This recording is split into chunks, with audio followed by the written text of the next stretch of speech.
Good.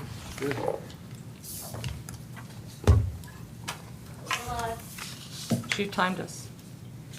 I'd like to call to order the, it's not July. August 13th. August, wrong page, the August 13th meeting of the Isle of Palms Planning Commission, and acknowledge that the press and the public were duly notified in accordance with state law. The first item is the approval of our minutes from July 9. Do you have any comments? I have a comment. Okay, of course you do. I'm sorry. I'm so sorry. We have it in here, recommendations 5, 7, 10, 12, 13, 19, 20, 22 will be changed to green. I also had 21.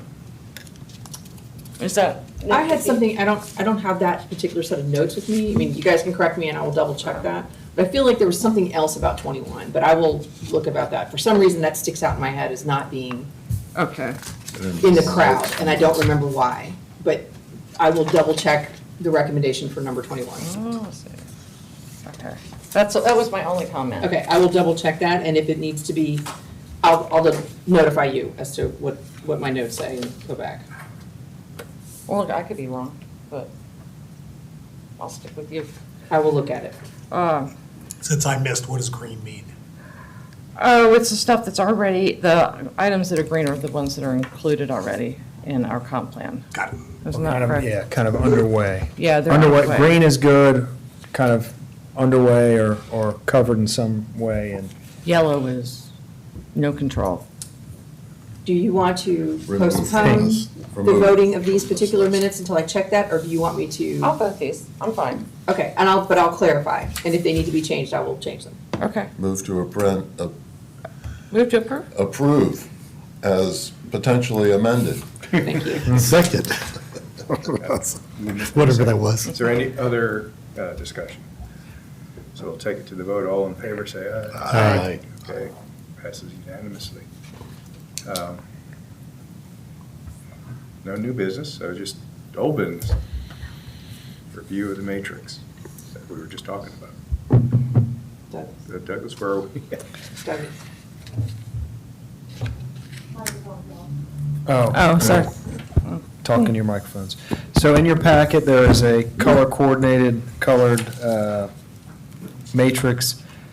Green, we think has been, it's kind of either underway or there's something, kind of no action necessary. Pink, we still think there's work or discussion to be had on those, and we're just trying to kind of methodically, and we can go any way the commission sees fit, but trying to work through these recommendations and see if there are any that you want to talk about first, or we need additional information, or we think should already be green. Well,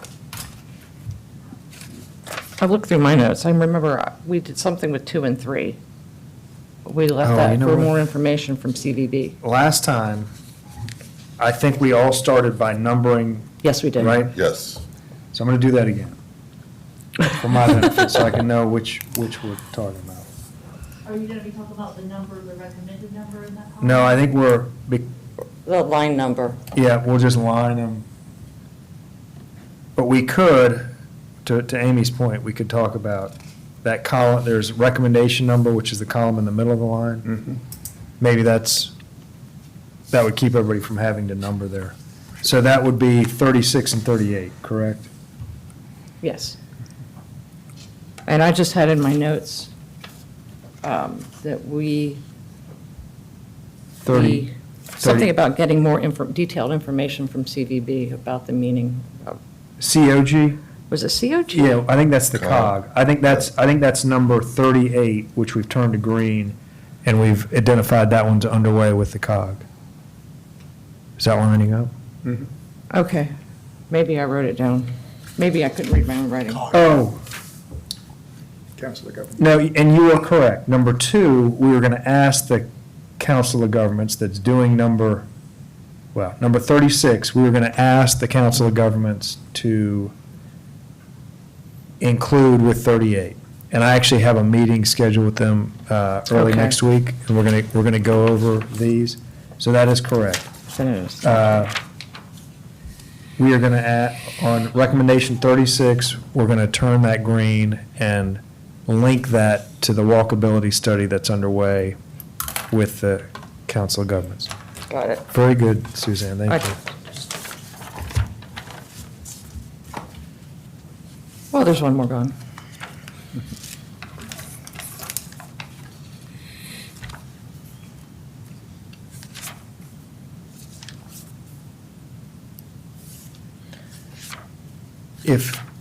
If anybody, if one doesn't jump out at anybody, could I just ask for 151, and that's the sixth one down on page 1. That is, evaluate, modify the city's tree ordinance to elevate the conservation of native species such as palmettos, live oaks, pines, and wax myrtles.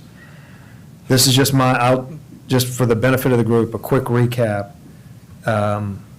Palmettos are given a very low level of protection because they are deemed kind of a fast-growing, almost grass-like. It doesn't take, palms kind of come and go easily. I think they're easily transplanted, they're easily cut down and replaced. And our ordinance, well, that's the way our ordinance kind of treats them based on prior positions from the Planning Commission. I guess that is a question, and we permit the removal of a lot of palms, and they get replaced either by donating the same amount that they cost to install into the city's tree fund, or by the planting of new palms at a 1-to-1 ratio. So if you show up to a lot, and we actually have a set of plans that we're reviewing now, where I would say there's 30 palms on that, it's covered in palm trees, they're building a new house, that owner is going to be permitted to take down all 30. They're then going to replant, I'm just going to use rough numbers, they're going to replant 10 to 15, and then they're going to donate the same value that the other 20 to 15 would have cost. That goes into the city's tree fund.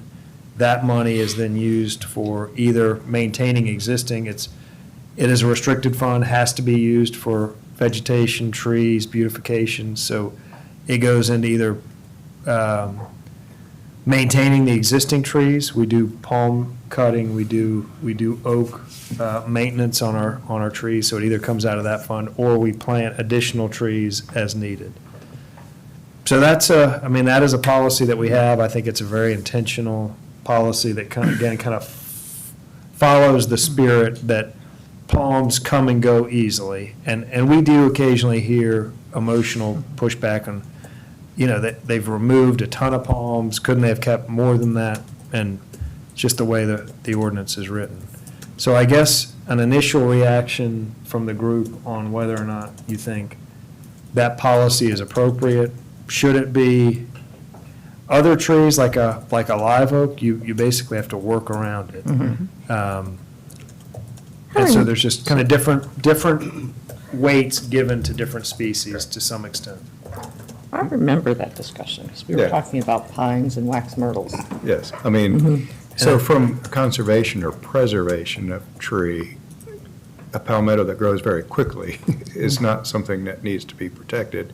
Wax myrtle, to me, is a weed and should have no protection.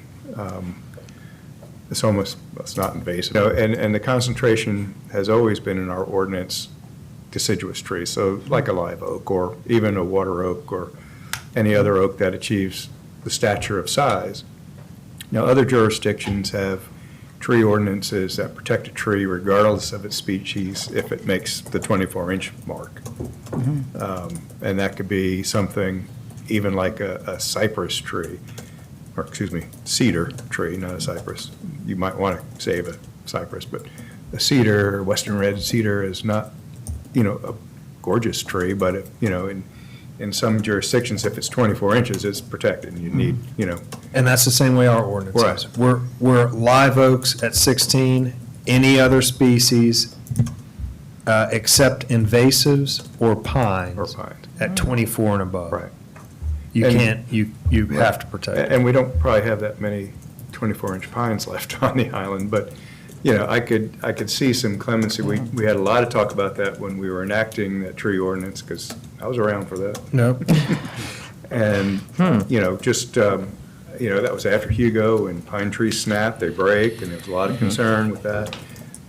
And so it was more of the concern of trying to protect the longleaf pine, which, you know, are fewer and further between out here. But, you know, in terms of tree quality, you know, which is a good question for, you know, an arborist, but maybe not even, because it's really a subjective thing.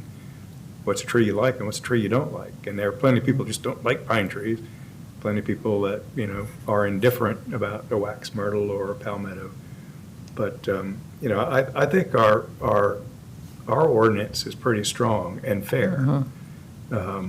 Because, you know, I have to look at it from both sides, the protection of the tree, but also the viability of developing a piece of property or protecting property that could be damaged by a tree. And we have in our ordinance all sorts of avenues to deal with that. I think we've got one of the best. You tree like, you ordinances. think it's a good balance, yeah. Yeah. Green it out. Yeah, and I guess beyond palms, and Ron has touched on it, we give zero protection for pine trees, and I think that's a very intentional reaction to the damage they did in Hugo. That they're more, they can be a liability, and we don't want to be requiring that they have to stay in place. And then we give no protection to something like a wax myrtle, which doesn't have a trunk. It never has a trunk larger than 8 inches. Now, in theory, if you had a wax myrtle that had a trunk at chest height that was 8 inches in diameter or more, we would protect it. Yeah. That would then be classified as a tree, but I don't know that we've ever, I've not seen one. we've had crepe myrtles. I think we've had crepe That's myrtles. about the time they Yeah, dry. well, and I've got That's two crazy. popcorn trees in my yard that I just never wanted to cut down because they're trees. They are a pain in the neck. But, and I've lived on that land for 20-some odd years. The trees haven't still gotten anywhere close to protective status. And I don't know that they ever will. Well, they're on the invasive list. Well, right, but So even, we would- you know, we would even protect invasive those. trees, you know, many of them wouldn't get to the size that would Yeah. protect them anyway. Yeah, so, yeah, if they're invasive, we don't protect them at all.